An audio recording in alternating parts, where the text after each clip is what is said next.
kita bersatu di dalam doa. Mari kita satukan hati kita berdoa kepada Tuhan. Bapa di surga, terima kasih untuk pagi hari ini Tuhan. Terima kasih untuk anugerah-Mu, untuk kasih-Mu. Terima kasih untuk karunia-Mu yang Kau berikan bagi setiap kami pagi hari. Kami mengucap syukur Tuhan kalau kami boleh Tuhan pagi hari ini untuk bersekutu dengan Tuhan kami, pencipta kami, penembus kami, penyelamat kami, bahkan Tuhan kekuatan kami. Dan untuk itu Tuhan pagi hari ini Tuhan mampukan kami, dan biarlah Engkau juga Tuhan menjamah melawat kami. Firman-Mu Tuhan menyapa setiap kami Tuhan, mengubahkan hidup kami, bahkan Firman-Mu menuntun hidup kami sepanjang hari ini. Terima kasih, kami siap sambut Firman-Mu, kami percaya Tuhan Roh Kudus-Mu bekerja dalam hal pribadi lepas pribadi di dalam tempat kami masing-masing, dan kami percaya Tuhan kuasa-Mu dinyatakan di dalam kehidupan kami sepanjang hari ini. Terima kasih Bapa di surga, keterbatasan kami, segala dosa kami percaya Tuhan sudah mensucikan, menguduskan, dan Tuhan sudah memberikan pembenaran dalam hidup kami. Terima kasih, kami ucap syukur dalam nama Tuhan Yesus. Kami siap sambut firman-Mu. Haleluya, amin. Ya, kita akan mulai renungan kita pagi hari ini di dalam kitab 2 Korintus pasalnya yang ke-12, ayatnya yang ke-9 dan yang ke-10 Bapak Ibu.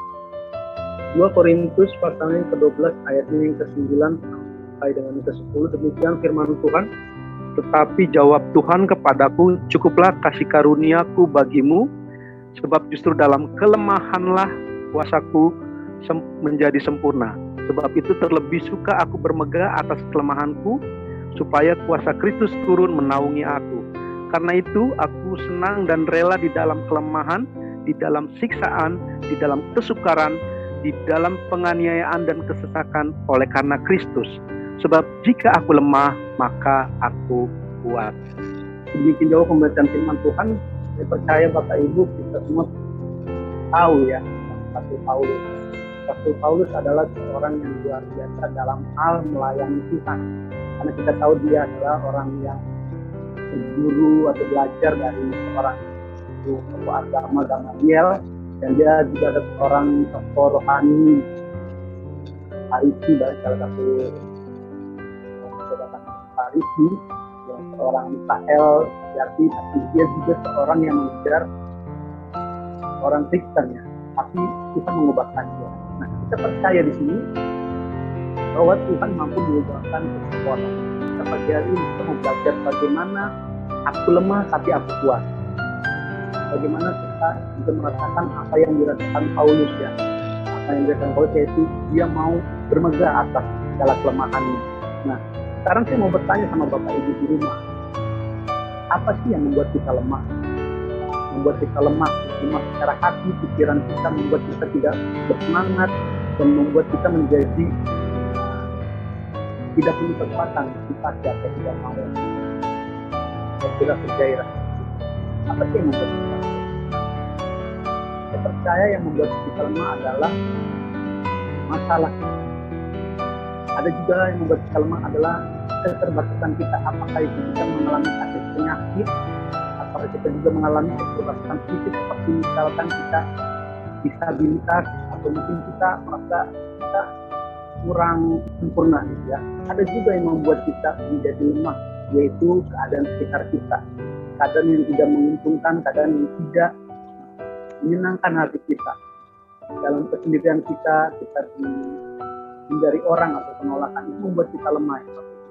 Tapi di sini Rasul Paulus sendiri berkata Bapak Ibu bahwa dia bermegah pada kelemahannya. Karena apa? Kalau kita melihat dari ayat-ayat sebelumnya di dalam 2 Korintus 12, sebenarnya konteks ini adalah konteks bagaimana Paulus menulis surat dan dia menerima informasi bahwa jemaat Korintus pada saat itu sedang mengalami permasalahan pencobaan, yaitu mereka sedang dipengaruhi oleh pengajaran-pengajaran yang kurang sehat ya, supaya pengajaran-pengajaran yang sifatnya mengarahkan iman Kristennya menjadi percaya pada hal-hal yang tidak pada Tuhan. Nah, pada saat itu Paulus dia menulis surat buat jemaat Korintus. Nah, apa yang dia tulis ini adalah untuk menguatkan jemaat pada saat itu supaya imannya tidak goyah. Makanya di dalam kitab 2 Korintus pasal yang ke-12 ini dia hanya menyampaikan bahwa aku bermegah.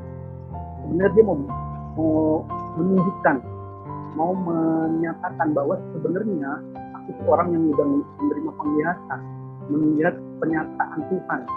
Dia bermegah atas dirinya, dan dia juga mau bermegah kalau dia itu orang yang luar biasa sebenarnya. Tapi di sini Paulus tidak mau menyatakan dirinya sebagai orang yang luar biasa, yang hebat, atau menyombongkan dirinya atau angkuh. Karena apa? Karena dia bermegah bukan karena kehebatan dirinya, tapi karena kekuatan daripada Tuhan yang berdoa. Nah, kita mau belajar kalau kita melihat keadaan di sekitar kita yang membuat kita lemah, itu kita mau melihat contoh dari Paulus.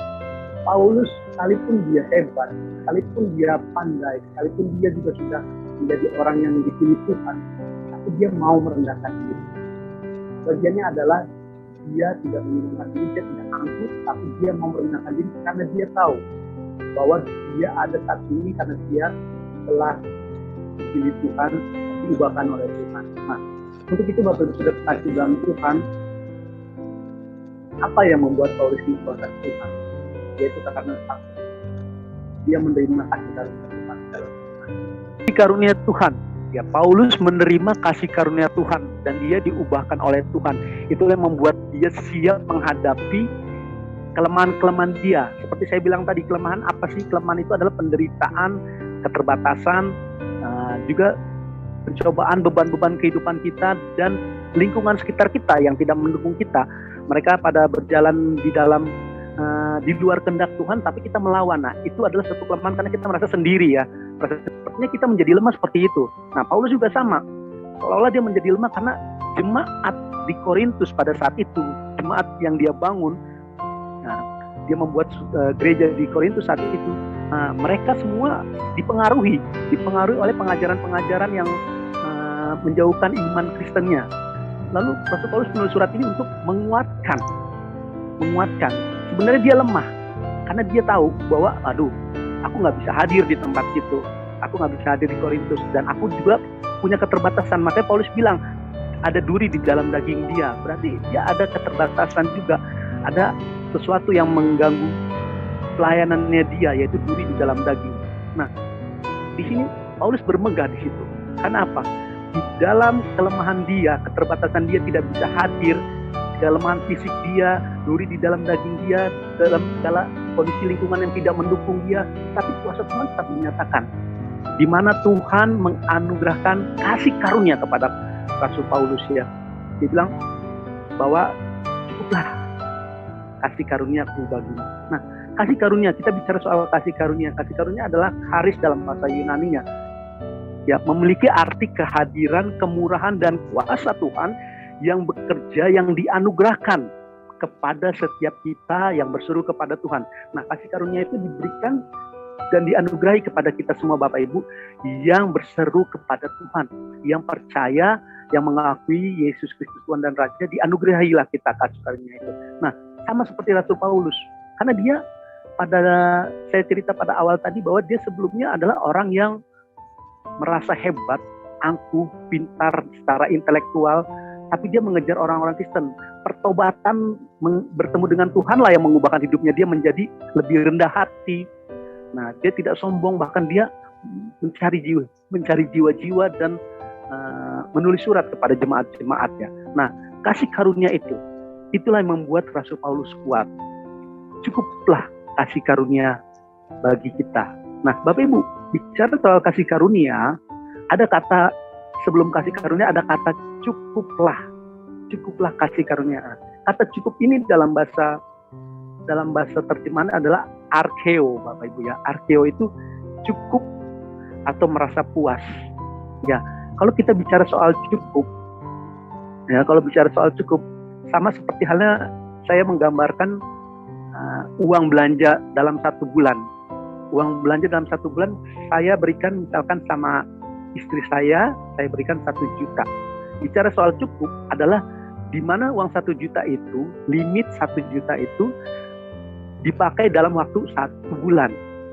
Apakah itu untuk belanja, untuk makan, untuk membeli perlengkapan dan lain-lain, kebutuhan anak-anak dan lain-lain. Bicara soal cukup adalah dalam 1 bulan saya berikan 1 juta tidak lebih, tidak kurang, cukup, terbatas gitu ya, uangnya seperti itu. Nah, sama juga dengan makan, cukup, kita merasa puas, kita mau makan makanan, ya, makan makanan satu piring cukup, kalau kita kurang kita nambah, cukup, merasa puas, kita dikenyangkan. Nah, kata cukup ini tidak sebatas kita merasa sepertinya sudah memenuhi hidup kita, puas, tapi cukuplah kasih karuniaku bagimu itu adalah kata yang lebih dari cukup. Karena apa? Kasih karunia Tuhan itu tidak terbatas, Bapak Ibu. Tidak terbatas, tidak punya limit yang habis. Kasih karunia Tuhan itu memiliki kekuatan yang tidak pernah pudar. Jadi kata cukup itu tidak sampai kita kenyang saja, tidak sampai kita puas. Seperti tadi kan uang belanja 1 bulan harus habis, tapi ini enggak terbatas. Kasih karunia Tuhan tidak habis, tidak pudar. Tidak ketika kamu cukup udah ya udah sampai situ aja kasih karunia Tuhan, tidak, tetap. Ya, tidak terbatas, dan dia terus-menerus memenuhi kehidupan kita. Saat Anda lemah, saat kita lemah, kuasa Tuhan, kasih karunia Tuhan terus-menerus. Jadi ketika kita lemah saat ini, kuasa Tuhan memenuhi kita, tetapi nggak habis. Besok pun kalau kita masih lemah, Tuhan terus memberikan kasih karunia, masih ada, masih terus-menerus, tidak pernah habis dan tidak pernah pudar, memenuhi kehidupan kita, tidak terbatas dan unlimited. Ya. Jadi Rasul Paulus tahu bahwa dalam kelemahannya dia, kuasa Tuhan bekerja, kuasa Tuhan menjamah, melawat, dan kuasa Tuhan memampukan dia. Nah, untuk itu Bapak Ibu sudah kekasih dalam Tuhan, kita pun sama Bapak Ibu ya. Kita pun tidak lebih hebat dari Rasul Paulus. Kita tidak lebih pintar dari dia, kita tidak lebih bergigih dalam pelayanan seperti dia menghadapi penganiayaan, penderitaan, kapal karam, di mana dia dianiaya gitu ya dalam pelayanan. Kita tidak lebih menderita daripada Paulus. Tapi apa?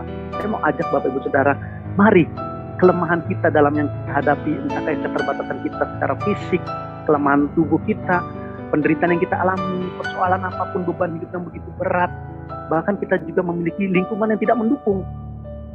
Mari kita merasa, Tuhan, cukup aja kasih karunia Tuhan.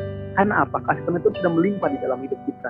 Nah, untuk itu Bapak Ibu, dari setiap kita, mungkin kita merasa lemah karena, ya tadi saya bilang, kita terbiasa melihat dalam diri kita sendiri ya. Nah, orang menjadi lemah karena dia melihat dirinya sendiri. Dia melihat ke dalam diri dia sendiri, yaitu dia adalah orang yang terbatas. Kok orang lain bisa melayani Tuhan sampai sana sini, tapi saya enggak gitu ya. Karena dia melihat dirinya dia sendiri. Dia melihat kedalaman dia. Nah, dia juga melihat keadaan sekitarnya, loh kok mereka kok pada seperti ini ya, saya enggak kayak gitu. Mereka membandingkan. Dia membandingkan dengan orang lain. Karena memiliki sifat untuk melihat diri sendiri dan merasa kita tuh kurang. Nah, itulah membuat kita menjadi lemah. Nah, kita mau belajar bersama-sama bagaimana supaya kita menjadi kuat. Selain kita menerima kasih karunia Tuhan, kasih karunia yang terus-menerus, yang tidak pernah habis, tapi kita juga menjadi kuat. Karena selain kasih karunia itu ada, kita harus mengaktifkannya. Ya. Bagaimana kita mengaktifkannya? Yang pertama kita harus sadar Bapak Ibu, bahwa kasih karunia dan anugerah Tuhan itu sudah merubah status kita. Ya, kasih karunia, anugerah Tuhan itu sudah merubah hidup kita, status kita. Nah, makanya kita menjadi kuat. Kenapa? Status kita udah berubah. Makanya aku lemah, tapi aku kuat. Kenapa? Aku udah berubah.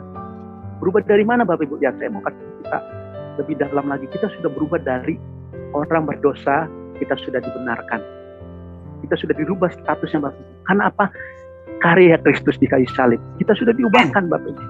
Kita sudah diubahkan.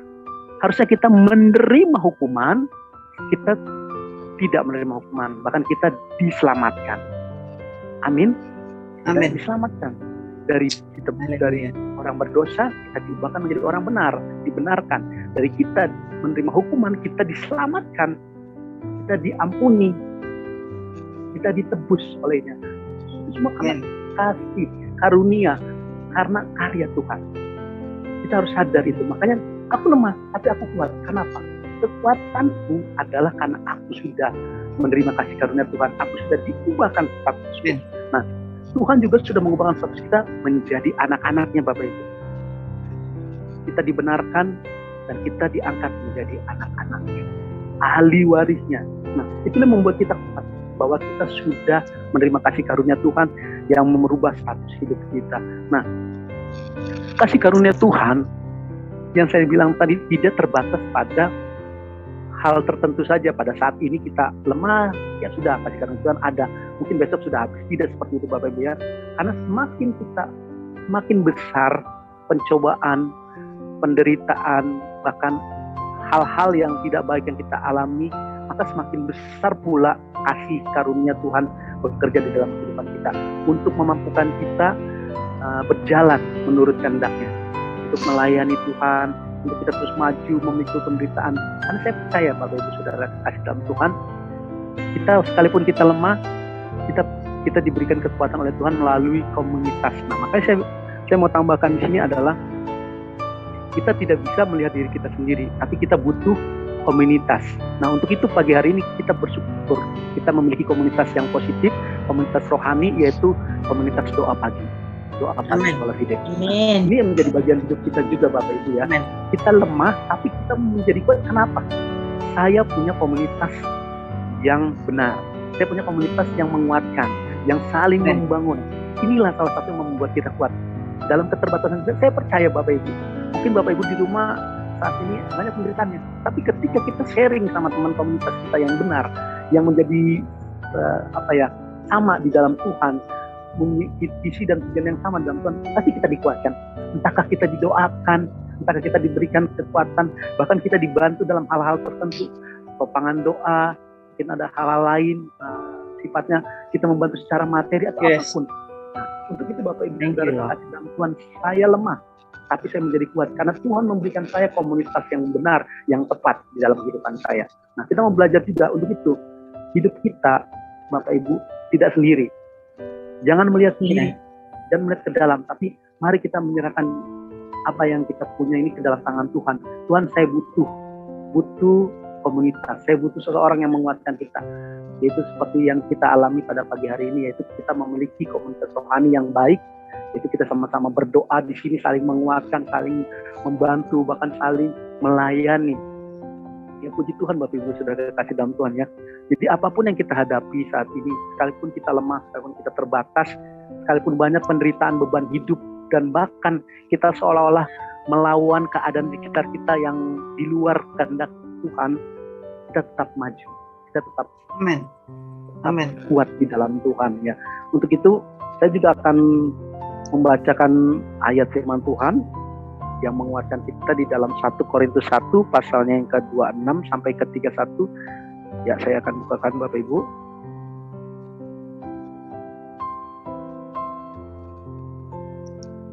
Ya. Saya bacakan buat Bapak Ibu semua 1 Korintus 1 pasal 1 ayatnya yang ke-26 sampai ke-31. Demikian firman Tuhan. Ingat saja saudara-saudara, bagaimana keadaan kamu ketika kamu dipanggil. Menurut ukuran manusia tidak banyak orang bijak, tidak banyak orang yang berpengaruh, tidak banyak orang yang terpandang. Tetapi apa yang bodoh bagi dunia dipilih Allah untuk memalukan orang-orang yang berhikmat. Dan apa yang lemah bagi dunia dipilih Allah untuk memalukan apa yang kuat. Dan apa yang tidak terpandang dan hina di dunia dipilih Allah, bahkan yang tidak berarti dipilih Allah untuk meniadakan apa yang berarti, supaya jangan ada seorang manusia pun yang memegahkan diri di hadapan Allah, tetapi oleh Dia kamu berada di dalam Kristus Yesus, yang oleh Allah telah menjadi hikmat bagi kita. Ia membenarkan dan menguduskan dan menebus kita. Karena itu seperti ada tertulis, barang siapa yang bermegah, hendaklah ia bermegah di dalam Tuhan. Ya Bapak Ibu sudah kasih dalam Tuhan, apa yang dikatakan oleh Rasul Paulus di dalam surat Korintus, janganlah kita menyombongkan diri. Saat ini apapun keberadaan kita, baiklah kita merasa kita lemah, karena semakin kita lemah, kuasa Tuhan semakin memenuhi kita. Semakin kita merendahkan hati, kita merendahkan diri kita di hadapan Tuhan, kuasa Tuhan semakin nyata bekerja. Ya, Rasul Paulus juga sudah menyatakan tadi bahwa kita sebenarnya tidak bijak banget sih, tidak berpengaruh banget.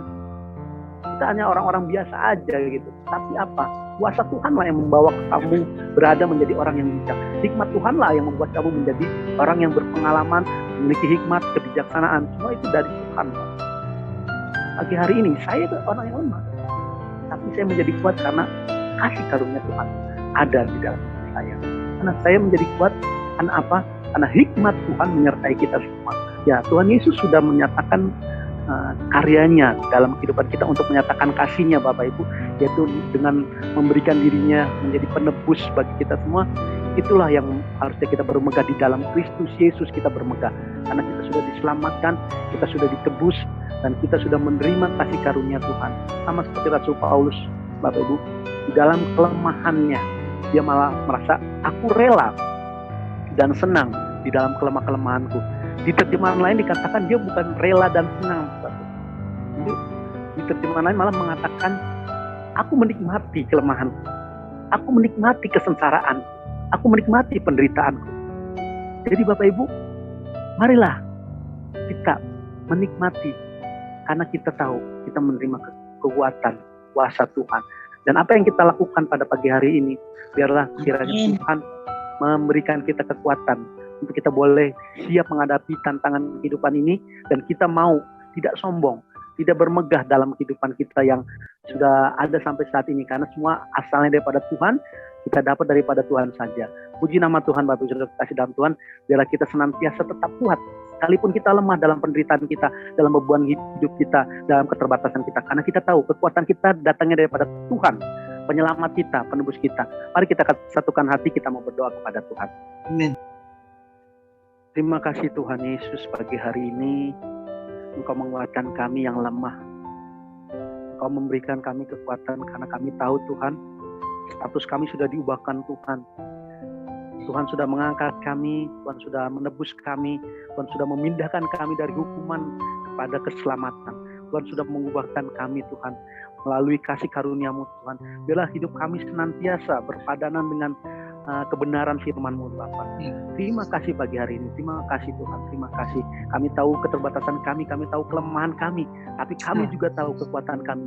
Engkau saja Tuhan, berikan kami kemampuan dan kekuatan. Biar pagi hari ini semua yang lemah dikuatkan Tuhan, semua yang memiliki keterbatasan tubuh, kelemahan fisik, Tuhan menguatkan. Tuhanlah sumber kekuatan kami. Untuk itu Bapa di surga, terima kasih untuk pagi hari ini. Kami mengucap syukur untuk pimpinan-Mu dalam doa pagi ini. Kami serahkan ke dalam tangan-Mu untuk aktivitas kami selanjutnya. Kami percaya Tuhan sepanjang hari ini, sekalipun kami lemah, sekalipun kami terbatas, kekuatan-Mu menyertai kami, kuasa-Mu, kasih karunia-Mu cukup atas kami. Terima kasih Bapa di surga. Kami berdoa dan mengucap syukur di dalam nama Tuhan Yesus Kristus, Tuhan dan Juru Selamat kami yang hidup. Haleluya. Amin. Terima kasih, Tuhan berkati Bapak Ibu. Selamat pagi. Thank you.